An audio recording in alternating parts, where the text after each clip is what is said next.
ദേശീയപാത വികസനവുമായി ബന്ധപ്പെട്ട് ദുരിതത്തിലായി എറണാകുളം കോതമംഗലം കവളങ്ങാട് പഞ്ചായത്തിലെ 25ഓളം കുടുംബങ്ങൾ. ദേര്യമംഗലം വില്ലാഞ്ചിറ മേഖലകളിലെ കുടുംബങ്ങൾക്കാണ് റോഡ് വികസനം മൂലം സഞ്ചാര സ്വാതന്ത്ര്യം നഷ്ടമായിരിക്കുന്നത്.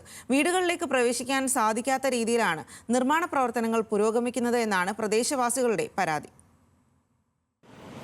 കോതമംഗലം കവളങ്ങാട് പഞ്ചായത്തിലെ നേര്യമംഗലം വില്ലാഞ്ചിറ എന്നീ പ്രദേശങ്ങളിലെ ജനങ്ങളാണ് പരാതിയുമായി രംഗത്തെത്തിയിരിക്കുന്നത്. തങ്ങൾ 75 വർഷത്തിലധികമായി ഉപയോഗിക്കുന്ന നടപ്പാതകൾ തടസ്സപ്പെടുത്തിയാണ് ദേശീയപാത നിർമ്മാണമെന്നാണ് പരാതി. 25ഓളം കുടുംബങ്ങളാണ് ഇതുമൂലം പ്രതിസന്ധിയിലായിരിക്കുന്നത്. NH-ന്റെ പണി കിടക്കുന്ന കാരണം ഞങ്ങൾക്ക് വഴി ഇട്ടിട്ടില്ല. വഴി ഇടാന്ന് അവർ ഞങ്ങളോട് പറഞ്ഞതാണ്. പക്ഷെ ഞങ്ങൾക്ക് ഇപ്പോഴും അവർ കോൺക്രീറ്റും ഇതും കാര്യങ്ങളായിട്ട് കെട്ടിപ്പോക്കും. ആദ്യം ഒരു വിടവിട്ടതാ, റാമ്പ് പോലെ പണിത് തരാമെന്ന് ഞങ്ങളോട് പറഞ്ഞതാ. പക്ഷെ ഇപ്പോൾ അവർ അവിടെ കോൺക്രീറ്റ് ഇട്ട് പൊക്കി 2 ദിവസമായിട്ട് ഇപ്പോൾ കമ്പി ഇട്ട് കെട്ടി പകുതിയോളം വാർത്ത് കഴിഞ്ഞു. ഇനി മുകളിലേക്ക് വാർക്കാനുള്ള ശ്രമമാണ്. അപ്പോൾ അവർ ഇട്ട് തരാൻ വന്നിട്ട് ഇതുവരെ ഇട്ട് തന്നിട്ടില്ല. ജനപ്രതിനിധികളുമായുള്ള ചർച്ചയിൽ താൽക്കാലിക പാത നിർമ്മിച്ച് വഴി ലഭ്യമാക്കാമെന്ന് ഉറപ്പു നൽകിയെങ്കിലും ഇത് പാലിക്കപ്പെട്ടില്ല. തകർന്ന വഴിയിലൂടെ യാത്ര ചെയ്ത വീട്ടമ്മയ്ക്ക് വീണ് പരിക്കേറ്റതായും പരാതിയുണ്ട്. കൈ ഒടിഞ്ഞാൽ ഇറങ്ങിപ്പോണ വഴിക്ക് വീണാണ് എൻ്റെ കൈ ഒടിഞ്ഞപ്പോൾ പ്ലാസ്റ്റർ ഇട്ടേക്കണത്. ഇപ്പോൾ 2 പ്രാവശ്യം പോയി, ഇനി 1-2 പ്രാവശ്യം കൂടെ പോയെങ്കിലാണ് എൻ്റെ കൈയുടെ കെട്ടഴിച്ച് എനിക്ക് എന്തെങ്കിലും എടുക്കാൻ പറ്റുള്ളൂ.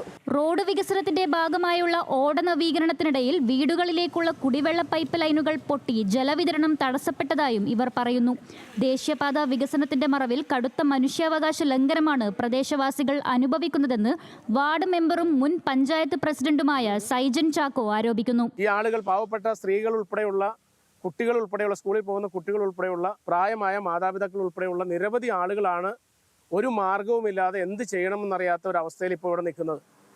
ഇത് നമുക്ക് മനസ്സിലാക്കാൻ കഴിഞ്ഞത് ഈ വർക്ക് എടുത്തിരിക്കുന്ന കോൺട്രാക്ടറും അവരുടെ സൂപ്പർവൈസർമാരും അവരുടെ ഭാഗത്തുനിന്നുണ്ടായ വലിയ തെറ്റാണ് എന്നാണ് നമുക്ക് മനസ്സിലാക്കാൻ സാധിക്കുന്നത്. വീടുകളിലേക്കുള്ള വഴികൾ പുനഃസ്ഥാപിക്കുകയും കുടിവെള്ള വിതരണം പൂർവ്വസ്ഥിതിയിലാക്കുകയും ചെയ്തില്ലെങ്കിൽ ശക്തമായ പ്രതിഷേധങ്ങളിലേക്ക് കടക്കാനാണ് നാട്ടുകാരുടെ തീരുമാനം. ന്യൂസ് മലയാളം, കൊച്ചി.